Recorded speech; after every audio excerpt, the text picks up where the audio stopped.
Hey, let me ask you something. Have you noticed this quiet tension lately?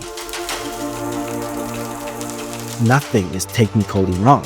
You are working, you are paying bills. You are doing what you were told to do, but after 30 years old, this quiet panic show up. Not loud, not dramatic, just this thought you can't shake. Why does it feel like I'm running but not getting ahead? If that's you, I want you to hear this. You are not weak, you are not behind, you are definitely not alone.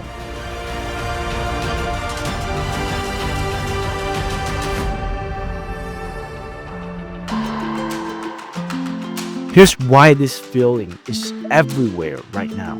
Wages in the US have grown about 3 to 4% per year, but real living costs, housing, food, insurance are raising closer to 6 to 8% every year. That gap keeps compounding against you. That's why savings feel pointless. That's why the race disappears. That's why everything feels tighter and tighter, even though you're doing better on papers. Survey now shows nearly 70% of Americans say the economy feels poor, and most households are cutting back. That's not media's noise, that's daily life. Now add this layer. After 30 years old, you don't feel like you are allowed to make mistakes anymore, because now you have a family, a mortgage, and people depending on you. So instead of moving forward, you freeze. Instead of building leverage, you play defense. And that quiet panic isn't fear of failure, it's fear of being stuck. So here's the part that I learned from this book, Rich Dad Poor Dad, and the book actually nailed it years ago.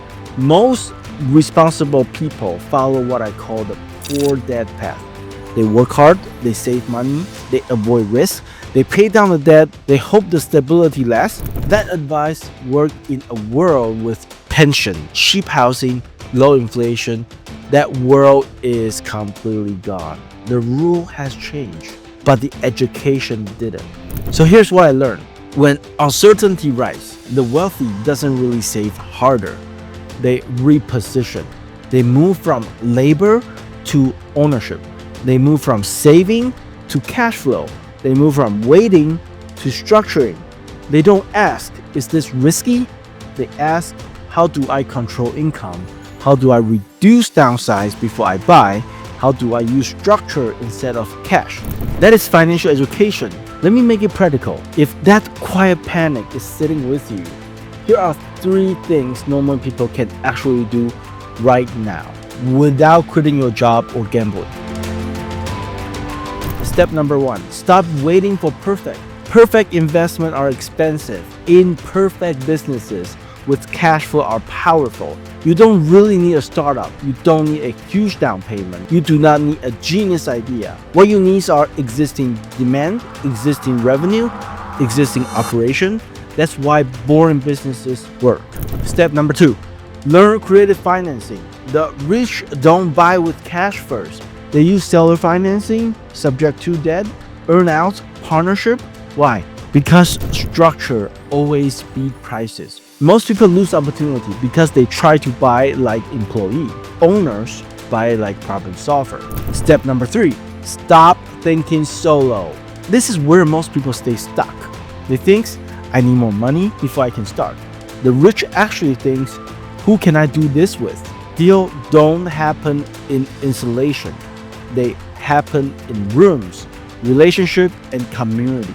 That quiet panic you feel, it's not telling you to blow up your life. It's telling you to upgrade how you think about money. And once you understand ownership, that panic will turn into clarity. See you in the next videos.